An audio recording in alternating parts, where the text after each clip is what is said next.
નમસ્કાર મિત્રો, આજના પ્રકરણની અંદર જે સપુષ્પી વનસ્પતિમાં લિંગી પ્રજનન એનો એક સરસ ટોપિક છે, જેમાં સ્ત્રી કેસર. તો સ્ત્રી કેસરની વાત કરીએ તો આપણને ખબર પડશે કે સ્ત્રી કેસર એ એક માદા પ્રજનન અંગ છે. જેમ અહીંયા પુંકેસર તો એ નર પ્રજનન અંગ હતું, એમ સ્ત્રી કેસર છે તો એ માદા પ્રજનન અંગ છે. સ્ત્રી કેસરનું બીજું નામ આપણી બુકની અંદર જાયાંગ આપેલું છે કે જાયાંગ એ ગાયનેશિયમ, એ પણ સ્ત્રી કેસરનો જ એક શબ્દ છે.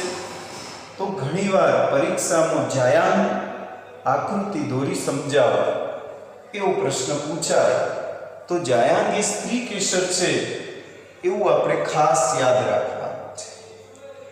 હવે સ્ત્રી કેસરની અંદર સૌપ્રથમ એની સંખ્યાને આધારે આપણને બે પ્રકાર પાડેલા છે. જેમાં પહેલો પ્રકાર છે કે જો સ્ત્રી કેસર એક જ હોય તો એ પરિસ્થિતિમાં એક સ્ત્રી કેસરી તરીકે આપણે ઓળખીએ છીએ. અને જો સ્ત્રી કેસરની સંખ્યા એક કરતો વધારે હોય તો એ પરિસ્થિતિમાં આપણે એને બહુ સ્ત્રી કેસરી તરીકે ઓળખીએ છીએ. હવે જે બહુ સ્ત્રી કેસરીની વ્યવસ્થા દર્શાવી છે એમાં પાછા એ સ્ત્રી કેસર એક કરતો વધારે છે તો એને ગોઠવવા પડશે. તો ગોઠવણને આધારે પાછા બે પ્રકાર પાડેલા છે. જેમાં પહેલો પ્રકાર છે કે જો સ્ત્રી કેસર એકબીજાથી સ્વતંત્ર હોય તો એ પરિસ્થિતિમાં આપણે એને મુક્ત સ્ત્રી કેસરી,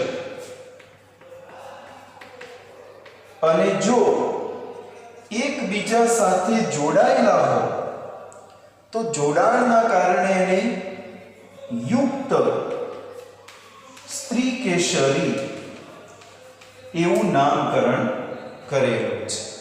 તો આ સ્ત્રી કેસરની પ્રાથમિક વિશેષતા રહેશે એક સ્ત્રી કેસરી, બહુ સ્ત્રી કેસરી, બહુ સ્ત્રી કેસરીમાં મુક્ત સ્ત્રી કેસરી જે એકબીજાથી છૂટા સવાયા છે, અને યુક્ત સ્ત્રી કેસરી જે એકબીજા સાથે ગોઠવાયેલા છે.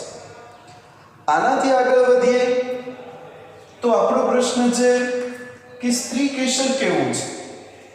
તો આપણે અગાઉ આકૃતિ દોરીએ કે જેના અંદર આવી એક પરિસ્થિતિ દર્શાવેલી છે, જેને આપણે પુષ્પની અંદર સ્ત્રી કેસર નામ આપેલું છે. તો આ સ્ત્રી કેસરના પણ મુખ્ય ત્રણ ભાગ દર્શાવેલા છે. ત્રણ ભાગની અંદર પહેલો ભાગ જોશો જેને આપણે પરાગાસન તરીકે ઓળખીએ છીએ. બીજો ભાગ જે દર્શાવેલો છે એને આપણે પરાગ વાહિની તરીકે ઓળખીએ છીએ. ત્રીજો ભાગ જે દર્શાવેલો છે જેને આપણે બીજાશય અથવા તો અંડક તરીકે ઓળખીએ છીએ. તો આ જેમ પુંકેસરના ત્રણ ભાગો હતા એમ સ્ત્રી કેસરના પણ ત્રણ ભાગો આપણને દર્શાયેલા છે. અહીંયા ત્રણેય ભાગ એ પોતાની વિશેષ કાર્ય પદ્ધતિથી ઓળખાણ ધરાવે છે. પરાગ આસન આપણે અગાઉ પણ વાત કરી હતી કે પુંકેસરની અંદર પરાગાશય અને સ્ત્રી કેસરની અંદર એનું નામ છે પરાગ આસન. તો પરાગરજને સ્થાન પૂરું પાડે આસન પૂરું પાડે, એટલે કે આ જે પોર્શન ઉપરનો આપણે જોઈએ છે એ ભાગ પરાગાસન છે. પરાગરજ જ્યારે પરાગનયન કરી અને આ ભાગ ઉપર આવશે તો એના ઉપર શ્લેષ્મ લાગેલું છે. શ્લેષ્મ એક ચિકાસવાળો ભાગ છે જેનાથી પરાગરજ એના ઉપર સરળતાથી ગોઠવાઈ શકે. તો એને ગોઠવવા માટેની જે કઈ વ્યવસ્થા છે એ પરાગાસનને પૂરી પાડવાની છે. બીજો પોર્શન છે પરાગવાહિની. તો પરાગવાહિનીની વિશેષતા એટલા માટે છે કે અહીંયા જે પોલેન છે એમાંથી આવી પરાગ નલિકા નીકળવાની છે અને એ પરાગ નલિકાને વહન કરવાની વ્યવસ્થા સમજો મિત્રો. પરાગ નલિકા, તો પરાગ નલિકા કોની છે? તો પરાગ નલિકા પરાગરજની છે. એનું વહન થતી જે નલિકા છે એને તમે પરાગવાહિની કહેવામાં આવે છે. તો પરાગ નલિકાના વહનની વ્યવસ્થા એ પરાગવાહિનીની છે. જો પરાગવાહિનીમાં કોઈ ખામી સર્જાય તો આ પરાગ નલિકા એના બીજાશયના ભાગમાં પ્રવેશ કરી શકતી નથી. એમ તમે સમજી શકો છો કે ફલનની એક મુખ્ય વ્યવસ્થાનો માર્ગ પરાગવાહિની પૂરો પાડે છે. એના પછી બીજાશયની વ્યવસ્થા છે જેની અંદર એને આપણે અંડક તરીકે પણ ઓળખીએ છીએ, જે સ્ત્રી કેસરનો સૌથી નીચેનો ભાગ છે, જે ફૂલેલો ભાગ છે. તમે જોઈ શકો છો એ ફૂલેલા ભાગની અંદર આપણે બે નામ આપ્યા, એક બીજાશય આપ્યું, એક અંડક આપ્યું. તો બીજ વિકસે છે એટલે એને બીજાશય કહેવામાં આવે અને એની અંદર અંડક પણ કહેવામાં આવશે. જ્યારે એનું ફલન થયું નથી ત્યારે અંડકની સ્થિતિમાં છે તો અંડાશય તરીકે પણ આપણે એને ઓળખીએ છીએ. આ જે પોર્શન આપણે દર્શાવેલો છે મિત્રો એ એનો અંડક છે અને એની ગોઠવણ એ જરાયુ ઉપર થયેલી છે. તમે ઓળખો છો 11 સાયન્સની અંદર આપણને જરાયુની વાત કરેલી છે કે ભાઈ જરાયુ એટલે શું. એની ગોઠવણીને આધારે જરાયુના પ્રકાર સમજાવો. તો બીજાશયની અંદર આપણે થોડીક માહિતી એવી લખી શકીએ કે જે બીજાશયના અંદર આવી દિવાલની રચના છે એ દિવાલને એનો જરાયુનો ભાગ તરીકે ઓળખીએ છીએ અને એ જરાયુના ભાગ ઉપર આવી મહાબીજાણુધાની અને એ મહાબીજાણુધાનીની અંદર આવા અંડકની રચના આપણને જોવા મળે છે. તો મહાબીજાણુધાની એની અંદર અંડક અને એ અંડક અથવા મહાબીજાણુધાની જે જરાયુ ઉપર ગોઠવણ ધરાવે છે એને મિત્રો આપણે જરાયુ વિન્યાસ તરીકે ઓળખીએ છીએ. ધોરણ 11 ની અંદર આપણે જરાયુ વિન્યાસની વાતો કરી હતી કે ભાઈ જરાયુ વિન્યાસ શું છે. તો બીજાશયની અંદર એક પોલાણ છે અને એ પોલાણમાં જરાયુ વિવિધ રીતે ગોઠવાયેલા છે. જરાયુ ઉપર અંડકો વિવિધ રીતે ગોઠવાયેલા છે. એ ગોઠવણીને એનો જરાયુ વિન્યાસ તરીકે આપણે ઓળખીએ છીએ. ધોરણ 11 ની અંદર યાદ કરીએ તો 5 પ્રકારના જરાયુ વિન્યાસ આપણે દર્શાવ્યા હતા. જેમાં એક ધારાવર્તી જરાયુ વિન્યાસ હતો, બીજો એક અક્ષવર્તી જરાયુ વિન્યાસ હતો, ત્રીજો પ્રકાર ચર્મવર્તી જરાયુ વિન્યાસ હતો, ચોથો પ્રકાર મુક્ત કેન્દ્રસ્થ જેના વચ્ચે ફરતો તો મુક્ત કેન્દ્રસ્થ જરાયુ વિન્યાસ તરીકે ઓળખતા હતા અને પાંચમો પ્રકાર એને તલસ્થ જરાયુ વિન્યાસ તરીકે ઓળખીએ છીએ. આ મિત્રો આપણી યાદ માટેની વ્યવસ્થા છે કે જે 11મા ધોરણમાં આપણે જરાયુ વિન્યાસ વિશે ભણેલા છે. અહીંયા આપણું મેઇન ફોકસ કે જે જરાયુ છે એના ઉપર જે મહાબીજાણુ ધાની બને છે એની અંદર જે અંડક બનવાના છે એ અંડક એની સંખ્યાને આધારે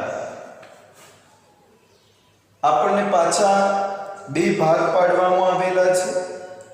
બીજાશયમાં અંડકની સંખ્યા કે જેમાં એક જ અંડક હોય તો એના ઉદાહરણ આપણને આપેલા છે, જેમાં ઘઉં છે,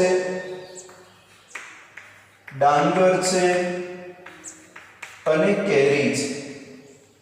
અને જો એની સંખ્યા એટલે કે આપણે જનરલી કોઈ ફળ કાપીએ અને એના અંદર જે બીજ મળે એ રીતે પણ આપણે એને ઓળખી શકીએ છીએ. તો ઘણા અંડકો હોય તો એના ઉદાહરણ આપણને આપેલા છે.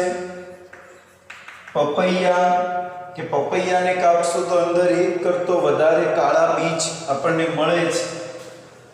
તરબૂચ છે તો એની અંદર પણ આપણે જોઈ શકીએ છીએ કે એક કરતો વધારે બીજની હાજરી છે. ઓર્કિડ છે તો એની અંદર પણ આવા એક કરતો વધારે બીજની હાજરી આપણને દર્શાવેલી છે. તો આ બધી વ્યવસ્થાઓ જે છે એના બીજના આધારે આપણે કહી શકીએ કે એના અંદર અંડકો એક છે અથવા ઘણા બધા અંડકોની હાજરી છે. અહીંયા આપણો પ્રશ્ન એના પછી બીજો પ્રશ્ન શરૂ થાય છે કે અંડક કેવી રીતે ગોઠવાયેલો છે. અહીંયા મહાબીજાણુ ધાનીની જે વાત કરવી છે એ પણ પ્રશ્ન છે કે મહાબીજાણુ ધાની સમજાવો અથવા અંડક સમજાવો. તો બીજ જે અંદર બન્યું છે એની થોડીક વિશેષતા, એની થોડીક ગોઠવણ આપણને આ ટોપિકમાં દર્શાવેલી છે. તો આપણો બીજો પ્રશ્ન આપણે એવી રીતે બનાવી શકીએ કે ભાઈ અંડક અથવા તો મહાબીજાણુ ધાની એની વ્યવસ્થા સમજાવો. જેમ પરાગરજની વાત હતી એની અંદર પણ આપણે ધાની શબ્દ વાપરેલો છે અને એની અંદરથી એની પરાગરજનું નિર્માણ થયેલું છે. અહીંયા મિત્રો આપણે માદા જન્યુ બનાવવો છે તો એ અંડકની એરેન્જમેન્ટ કેવી છે એ થોડીક આપણે જોઈએ. તો એની અંદર એક ફોટોગ્રાફ્સ છે આપણી બુકની અંદર દર્શાવેલો છે, તમે જોઈ શકો છો. તો એ ફોટોગ્રાફ્સની અંદર આપણને સૌથી અંદરનો ભાગ જેને આપણે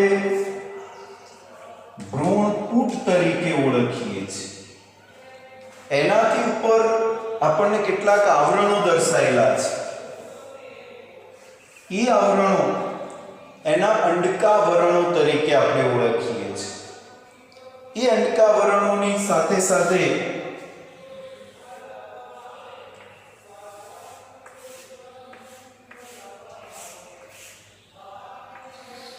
અહીંયા આપણને એક જોડાણ બતાવેલું છે કે જ્યોથી એ પોતે જરાયુ સાથે ગોઠવાયેલો છે એને આપણે અંડનાળ આવો એક શબ્દ પ્રયોગ કરેલો છે, અંડનાળ.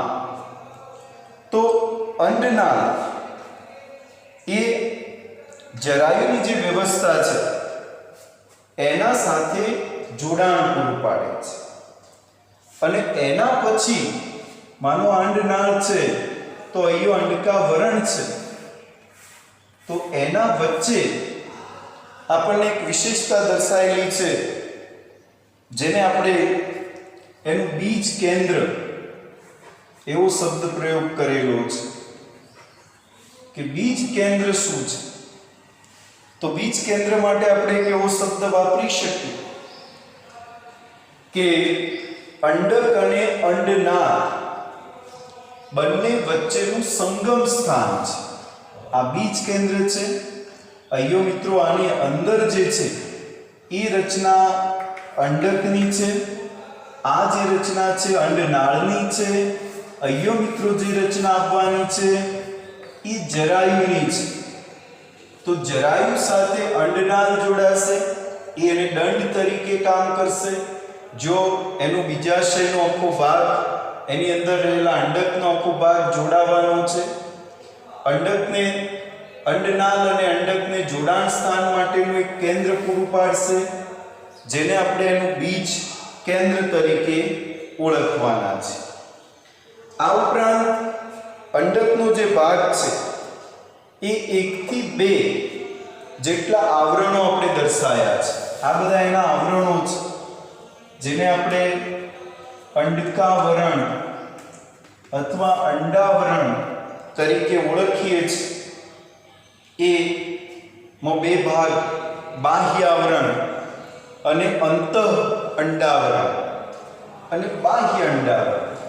આપણે સમજી શકીએ કે અંડકની ફરતે આવેલા આવરણ, જેમાં બાહ્ય અંડાવરણ કહેશું અથવા તો અંતઃ જે અંદર આવેલું છે એને અંતઃ અંડાવરણ તરીકે ઓળખીએ છીએ.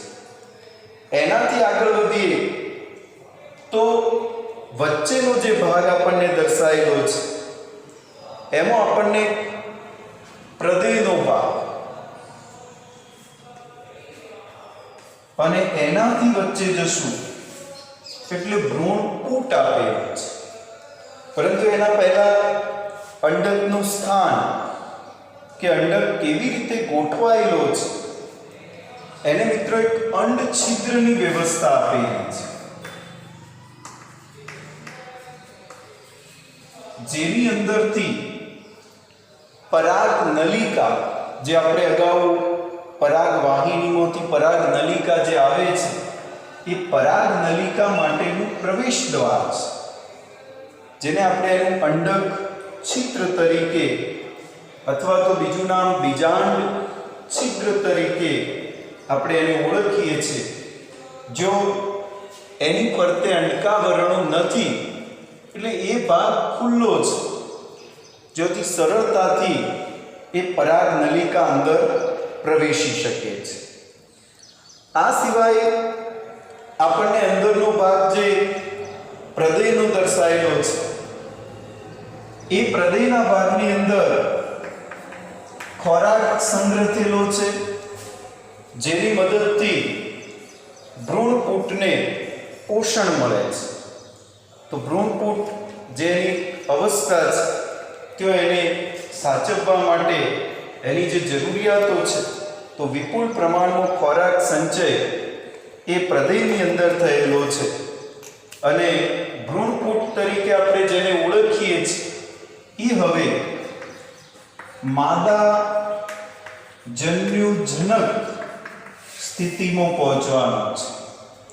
તો આના પછી એના જે અંડછિદ્રનો જે ભાગ છે એમાં આપણે માદા જન્યુજનકની સ્થિતિની વાત કરીશું, જેમાં ભ્રૂણપૂટ કેવી રીતે માદા જન્યુજનક સ્થિતિમાં પહોંચે છે એ રચના આના પછીના લેક્ચરમાં દર્શાવીશું.